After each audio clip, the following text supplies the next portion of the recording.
So I don't want to sound paranoid or anything, which I'm not.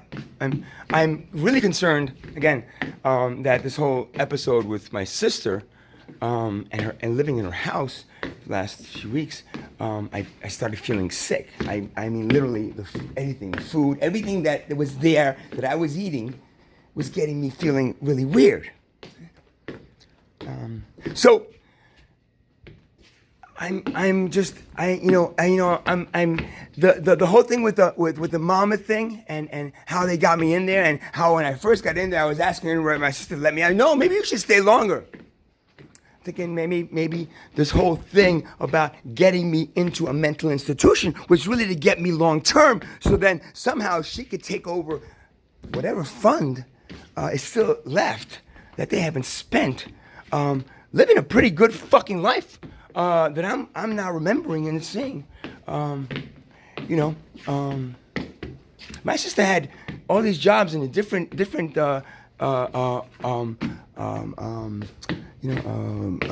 retail stores, Bulgari, and all these things. And I don't know, she was making $45,000, $50,000 a year and commuting to Manhattan, at the most. Commuting to Manhattan like $400 a month, right?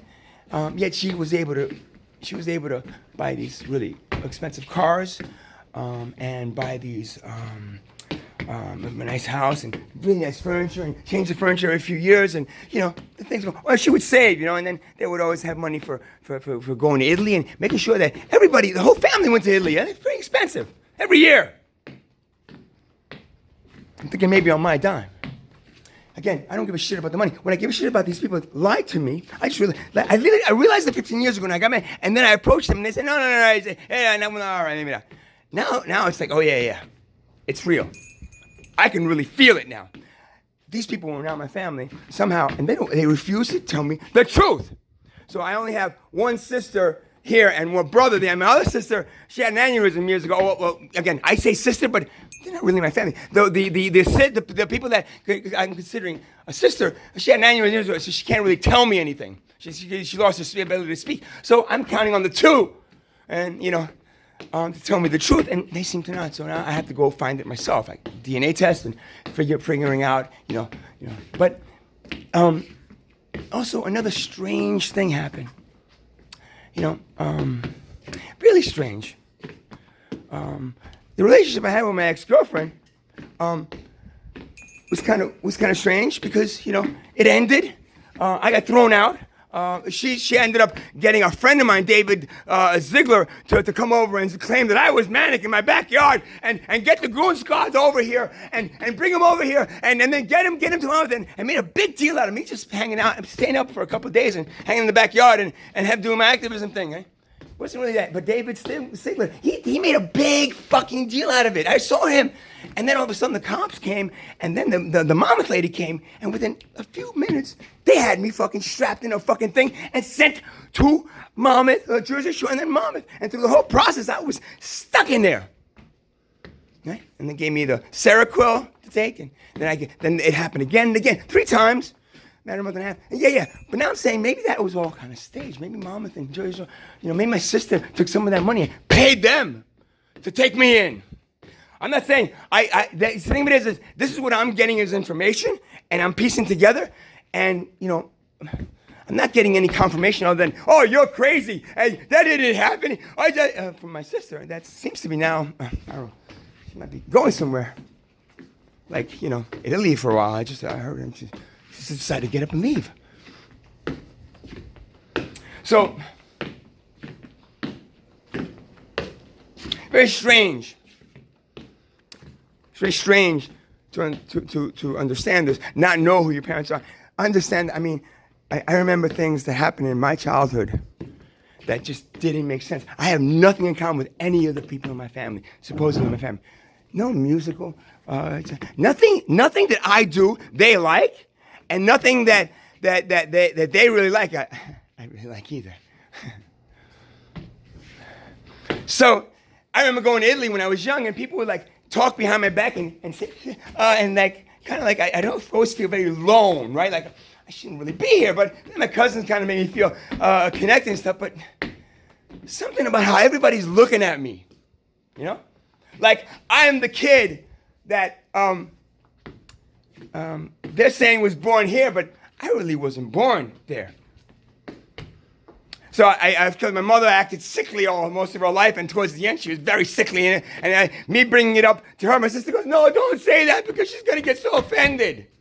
And then she passed away. Me taking care of her for 4 years with my sister. And then now I'm approaching my sister on it. No, I can't because I'm sick too. I can't tell you the truth.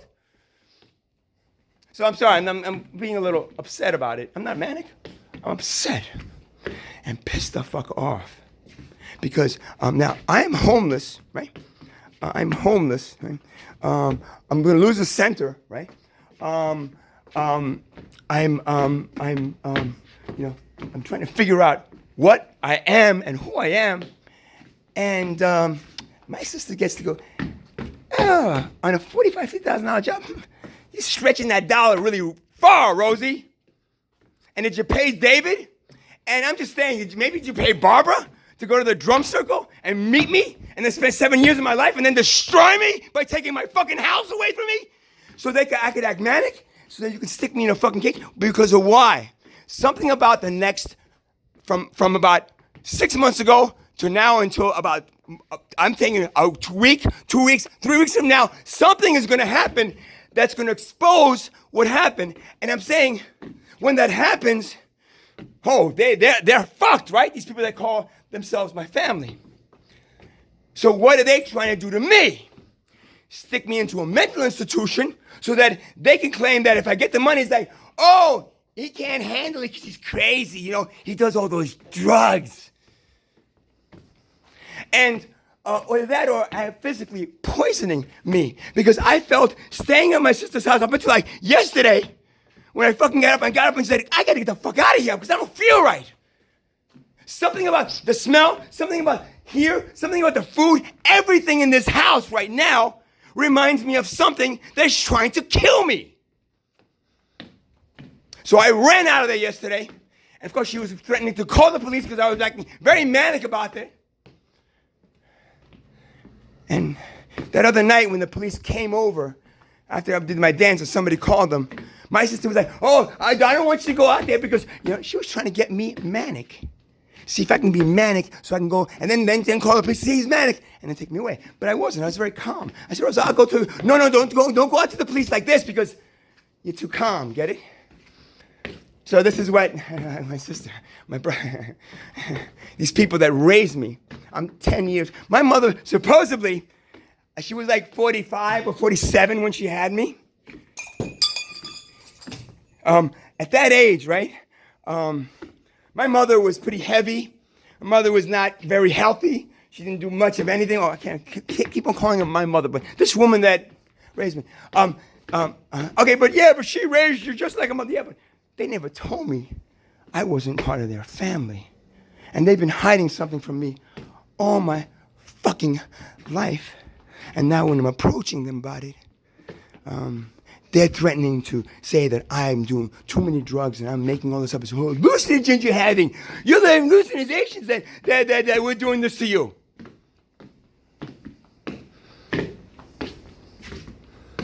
So, it's a very strange set of events that have happened to me, almost was in the studio, getting thrown in jail, losing the house, losing my girlfriend like that. All of a sudden, it's like, really, Barbara? All of a sudden, like that, you don't like me anymore? And you just throw me out because I'm doing some acid or some mushrooms in the backyard and staying up a day or two. All of a sudden, you can't handle it. Go out. Get out of here. David said, bring the goon squad in and take them away. So, you see, this is what money does, right? You think you have a family, but you don't have a family, and all they're interested in is the money that's involved in you. And I gotta say, my brother lives in Rome, center of Rome, works with my cousin. I don't think my cousin makes all that much money. I don't think he makes all that much money either. How does he afford that apartment? How does he afford sending his son, right? How does he afford sending his son? How does he afford sending his son to college? When these people, when I grew up, I was 10 years younger than my brother. All these people were so much younger. I mean, older than me. And I was just like, yeah. You know, my mom was 45, huh? And some other events that I don't want to discuss right now that between what my mother did to me at a much later age, and she probably shouldn't have done it. I'm recalling it very clearly now. I won't say it on video, but it was pretty weird that happened to me. And I'm recalling it so very vividly now. And I approached my sister, my brother. No, she didn't do that to you. That didn't happen. You're just crazy. You're making that up. I remember that very vividly. And that's coming up. And the thing that she did, what happens is that it makes people, makes kids more about, attached to their mother. That really wasn't my mother. That probably, they took me in when I was 5, 6 years old. And then kind of like trained me to be their family. And they never really told me the truth. So that's my family. This is what I'm going through right now. You know, 2 months of hell, losing my house, about to lose a center here, spending $1,000 on fines, and on top of it all, I have a family that isn't really my family. They don't really fucking tell me the truth. I got to go to a fucking lawyer here and there to figure it out, piece it together, you know, and now, to top it off, right? I've got to come to the realization that I really never knew my real parents. And whatever happened to them, I'll never know the story because the people that know either won't tell me, all those people in Italy that fucking used to go, oh, yeah, you were born here, yeah, sure. Or the people that know, that have a vested interest in me not knowing until maybe I'm stuck in a mental institution or dead. So I'm no longer, no more sound healings at the center. At the moment between what's happening with my landlady and the woman across the street that's also trying to freaking, they're sabotaging my place. When I leave here, the landlady, she hired the woman across the street and her husband to come in here and come in from the back door with the key. And then they did a whole bunch of shit in here. They sprayed Lysol. I think they actually took my instruments and sold them and then got cheaper versions of them because, I know this because of a sudden one day after realizing this and saying it to people, they were here, man, miraculously. My other instruments, my boy, they were all here. So somehow they got him back and put him here, so he knows, man. So I was stupid enough not to realize it. And then stains places. My toilet all of a sudden broke, and I fixed it. It broke again. And then that same chlorine smell that I smelled at my sister's house, smelling here constantly. When I'm here, I walk out the door and I smell that chlorine smell. I was like, what is that? What is that? So that's what my landlady and the woman across the street are trying to do for me here because it seems like she wants this place because somebody wants this place. You know, I'm not sure who that somebody is, but they keep on telling try to get him out of there because, you know, I can make a lot of more money there and you don't want all that stupid artwork on the wall. So this is what I'm dealing with. Family, landlord, woman across the street with her husband that seems to be loving just fucking pulling pranks on me and doing shit like spraying Lysol on my fucking instruments and on my floor and on my massage tables on the things that freaking clients come in here for and then that I will be blamed for, right? So that is what's happening to me. So no more sound healings here. No more anything here at the moment until all this is resolved, right? So thank you for listening and have a good night. And if you see my fake sister around somewhere, you should tell her what happened to his parents because I heard that you don't want to tell them.